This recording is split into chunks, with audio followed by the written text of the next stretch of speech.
Good morning on this January the 8th, 2022.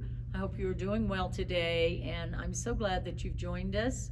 Hope that those of you that have not been well, we have been praying for you. I pray that you are on the mend, and we want to hear from you. Please text us or message us on Facebook, whatever you need to do, and just know that we continue in prayer for you. This morning's devotion comes from a beautiful journal that my daughter Andrea bought me called Walking in Grace by Delene Rayburn. And it says, "What stops you being you? For we are God's masterpiece. He has created us anew in Christ Jesus so we can do the good things He planned for us long ago." It's found in Ephesians chapter 2, verse 10, New Living Translation. You are God's masterpiece. So what holds you back from being and doing what God planned long ago for you to be and do today and all your numbered days to come? If what's true for me is true for you, then you've lived things that make you long for the world to be different. Oh my, isn't that the truth today? You carry things in your heart that you wish you didn't have to. You may get discouraged and not taken seriously. Some days you dream dreams and close deals, and some days you scrape last night's projectile vomit off the bunk beds of your children. You look back with regret, you look forward with fear, and you live a mediocre present. You allow the fear of not mattering much to keep you from what matters most. You could decide today to be done with wasting your time and potential. You could start to decode the God dreams woven into your DNA because He has grown in you a passion for His glory, because He calls you a masterpiece, made new for kingdom assignments, pre-planned by the Creator. That is some kind of wonderful. Are you living the truth that despite the external and internal challenges of life, you've been made new and God has planned your purpose? You need to say, Lord, let me be and do what you shaped me for. Ecclesiastes chapter 7 says something that I have spoken about before, and it comes to mind when I read this devotion. And that is, there is a verse that talks about why be foolish and die before your time. When I read that, my mind goes in a lot of different directions to understand that God has a plan for us. We know in Jeremiah it says, not for destruction.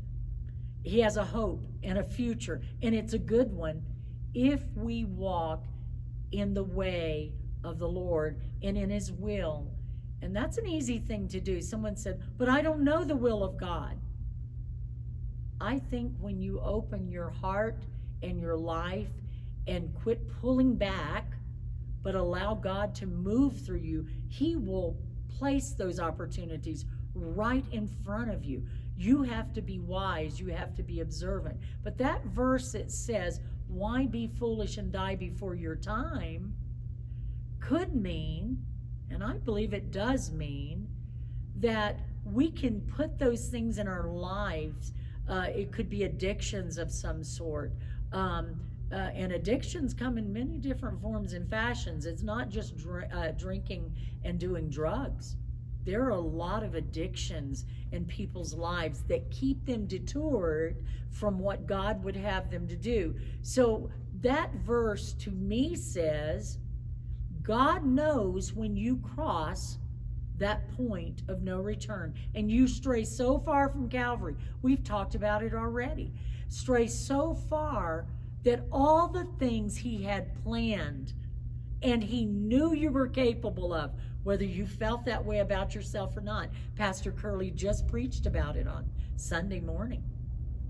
Whether you think that of yourself or not, when God gives the opportunities, take them.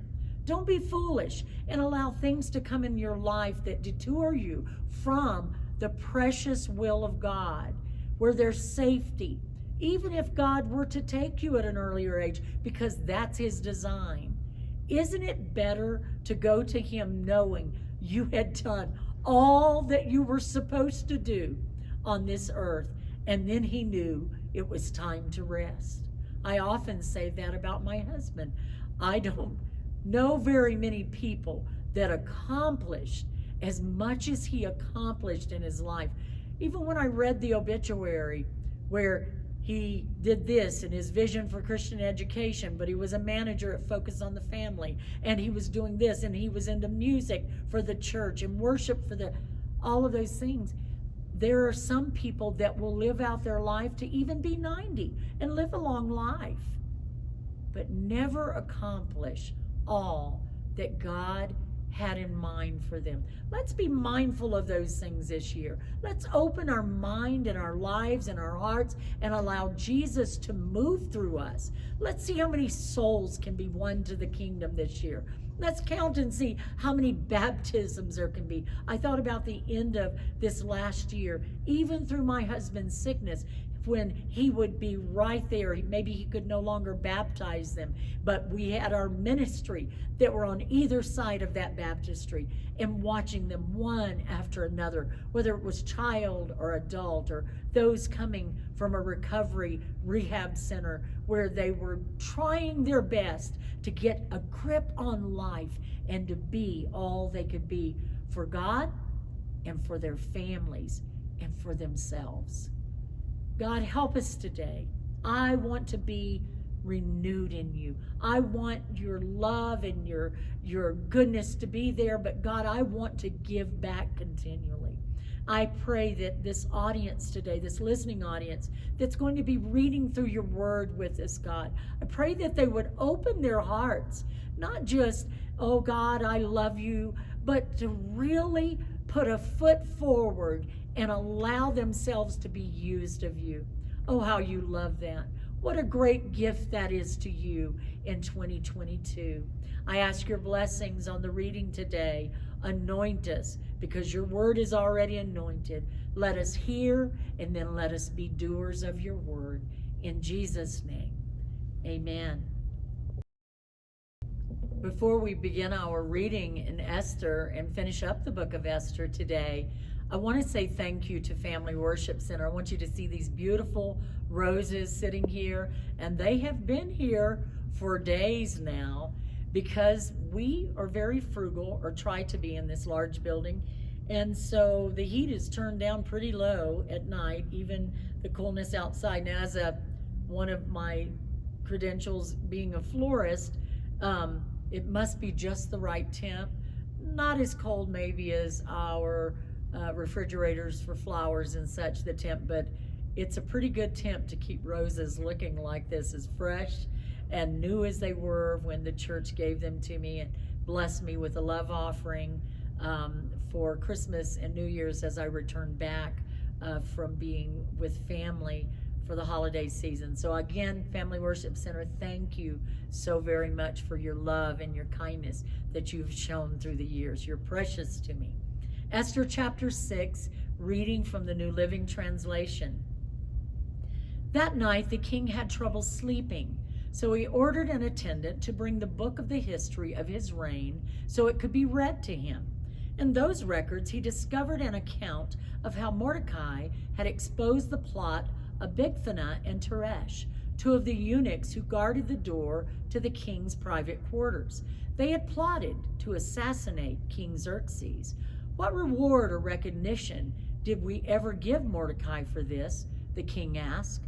His attendants replied, nothing has been done for him. Who is that in the outer court? The king inquired. And as it happened, Haman had just arrived in the outer court of the palace to ask the king to impale Mordecai on the pole he had prepared. Remember yesterday, maybe if you're just joining us today, yesterday we talked about that was a way of execution, and that was pretty much the standard execution that you would find around Persia. So the attendants replied to the king, Haman is out in the court. Bring him in, the king ordered. So Haman came in, and the king said, What should I do to honor a man who truly pleases me?" Haman thought to himself, "Whom would the king wish to honor more than me?" So he replied, "If the king wishes to honor someone, he should bring out one of the king's own royal robes, as well as a horse that the king himself has ridden, one with a royal emblem on its head. Let the robes and the horse be handed over to one of the king's most noble officials, and let him see that the man whom the king wishes to honor is dressed in the king's robes and led through the city square on the king's horse. Have the officials shout as they go, 'This is what the king does for someone he wishes to honor.'" "Excellent," the king said to Haman. "Quick, take the robes and my horse and do just as you have said for Mordecai the Jew, who sits at the gate of the palace. Leave out nothing you have suggested." So Haman took the robes and put them on Mordecai, placed him on the king's own horse, and led him through the city square, shouting, "This is what the king does for someone he wishes to honor." Afterward, Mordecai returned to the palace gate, but Haman hurried home dejected and completely humiliated. When Haman told his wife Zeresh all his friends what had happened, his wise advisors and his wife said, "Since Mordecai, this man who has humiliated you, is of Jewish birth, you will never succeed in your plans against him. It will be fatal to continue opposing him." While they were still talking, the king's eunuchs arrived and quickly took Haman to the banquet Esther had prepared. Esther chapter 7. So the king and Haman went to Queen Esther's banquet.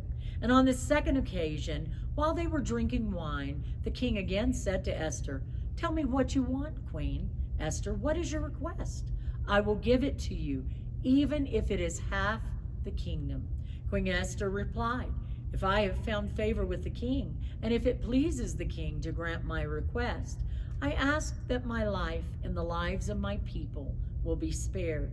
For my people and I have been sold to those who would kill, slaughter, and annihilate us. If we had merely been sold as slaves, I could remain quiet, for that would be too trivial a matter to warrant disturbing the king. Who would do such a thing?" King Xerxes demanded. "Who would be so presumptuous as to touch you?" Esther replied, "This wicked Haman is our adversary and our enemy." Haman grew pale with fright before the king and queen. Then the king jumped to his feet in a rage and went out into the palace garden. Haman, however, stayed behind to plead for his life with Queen Esther, for he knew that the king intended to kill him. In despair, he fell on the couch where Queen Esther was reclining, just as the king was returning from the palace garden. The king exclaimed, "Will he even assault the queen right here in the palace before my very eyes?" And as soon as the king spoke, his attendants covered Haman's face, signaling his doom. Then Harbona, one of the king's eunuchs, said, "Haman has set up a sharpened pole that stands 75 feet tall in his own courtyard. He intended to use it to impale Mordecai, the man who saved the king from assassination." "Then impale Haman on it," the king ordered. So they impaled Haman on the pole he had set up for Mordecai, and the king's anger subsided. Chapter 8. On that same day, King Xerxes gave the property of Haman, the enemy of the Jews, to Queen Esther. Then Mordecai was brought before the king, for Esther had told the king how they were related. The king took off his signet ring, which he had taken back from Haman, and gave it to Mordecai. And Esther appointed Mordecai to be in charge of Haman's property. Then Esther went again before the king, falling down at his feet and begging him with tears to stop the evil plot devised by Haman, the Agagite, against the Jews. Again the king held out the gold scepter to Esther, so she rose and stood before him. Esther said, "If it please the king, and if I have found favor with him, and if he thinks it is right, and if I am pleasing to him, let there be a decree that reverses the orders of Haman, son of Hammedatha, the Agagite, who ordered that Jews throughout all the king's provinces should be destroyed. For how can I endure to see my people and my family slaughtered and destroyed? Then King Xerxes said to Queen Esther and Mordecai the Jew, I have given Esther the property of Haman, and he has been impaled on a pole because he tried to destroy the Jews. Now go ahead and send a message to the Jews in the king's name, telling them whatever you want, and seal it with the king's signet ring. But remember that whatever has already been written in the king's name and sealed with his signet ring can never be revoked. So on June 25th, the king's secretaries were summoned, and a decree was written exactly as Mordecai dictated. It was sent to the Jews and to the highest officers, the governors and the nobles of all the 127 provinces stretching from India to Ethiopia.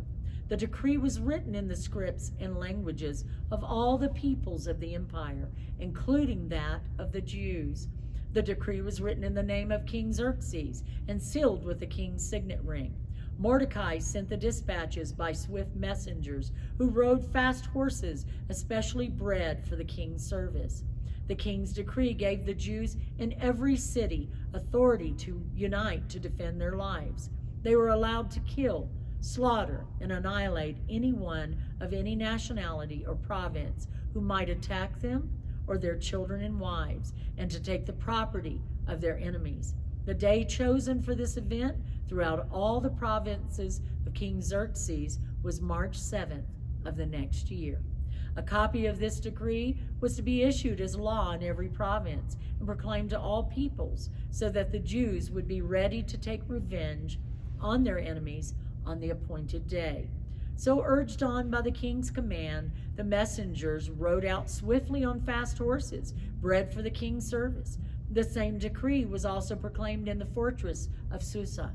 Then Mordecai left the king's presence, wearing the royal robe of blue and white, the great crown of gold, and an outer cloak of fine linen and purple.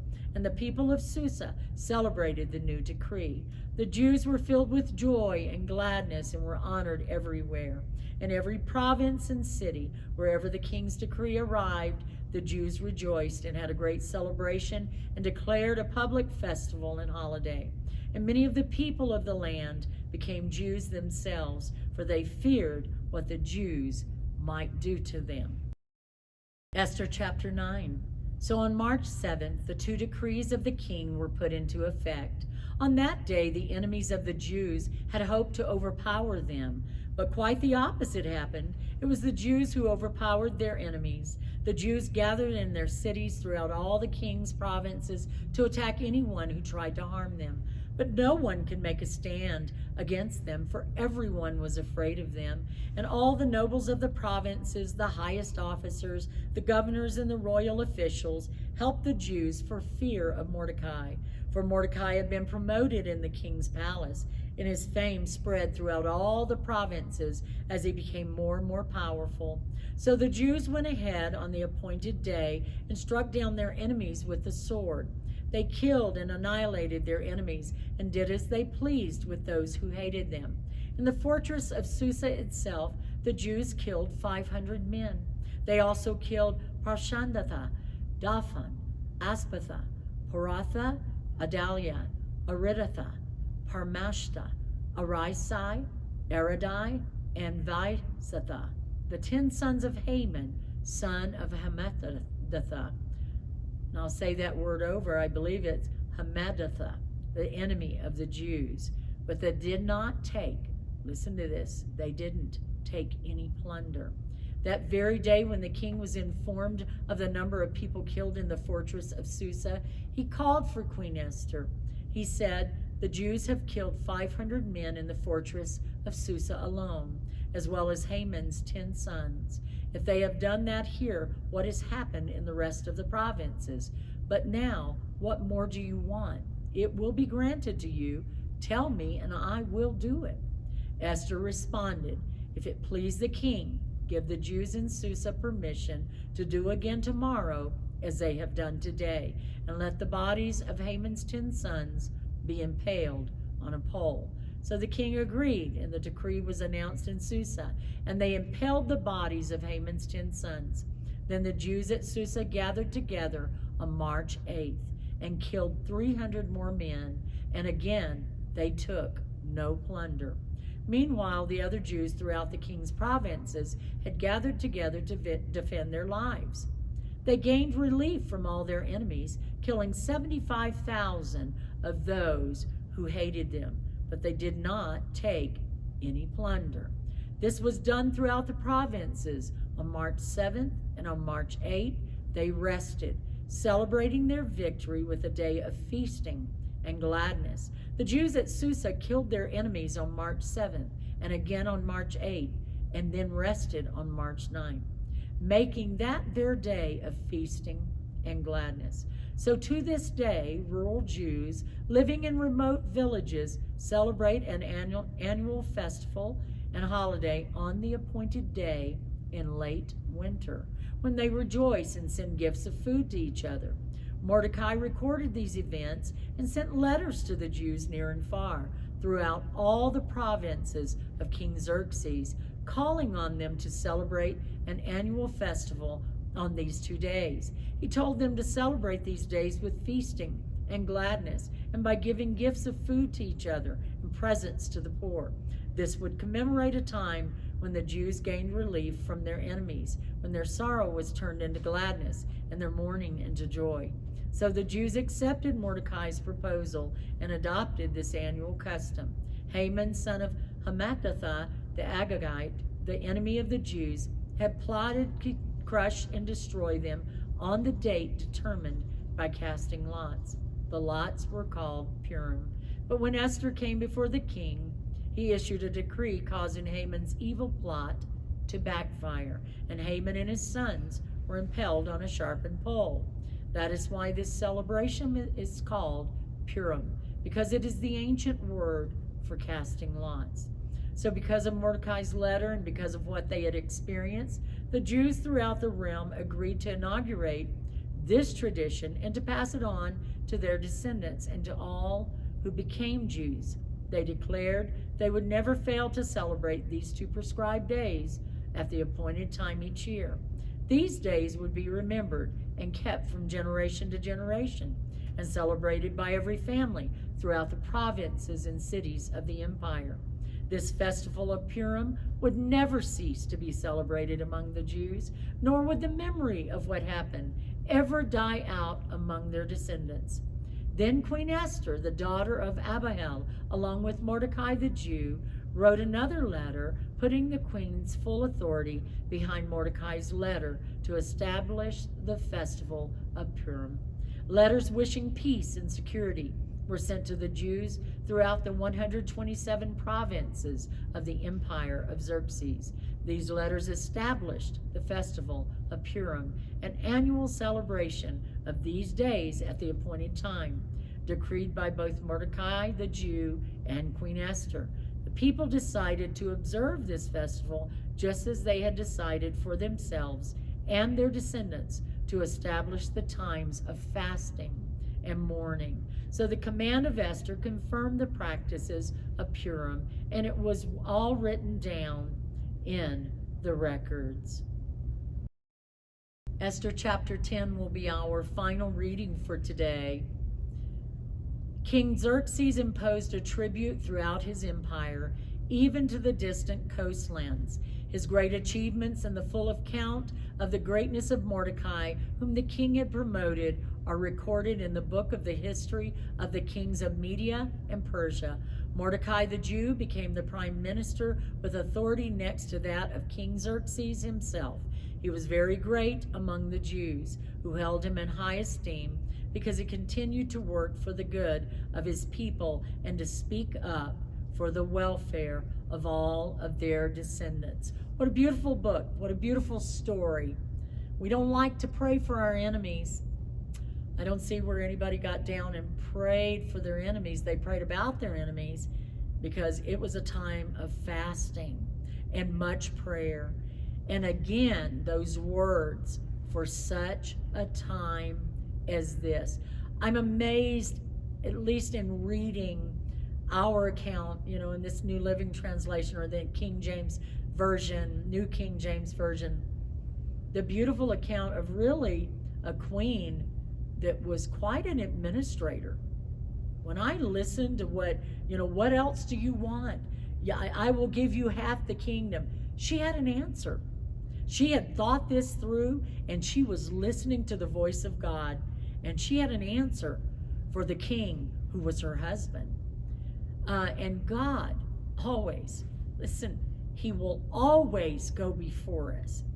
And we may feel that the enemy gets ahead. And the enemy I'm talking about being people themselves, not even knowing sometimes they're being used of the greater enemy, who is not a God, by the way. He's a tempter. He's trier. He's one that breaks many hearts. But he's not a God. Our God will defend us against our enemies if we will but put our hands. That's a good way to think about it when we're reaching up our hands, isn't it? Is to put our hands in his hands and allow him to lead us and to speak to our minds and to give us the very answers that we seek for our troubles. God bless you today. I hope you've enjoyed the reading of his word like I have, and by the will of God, we will see you tomorrow.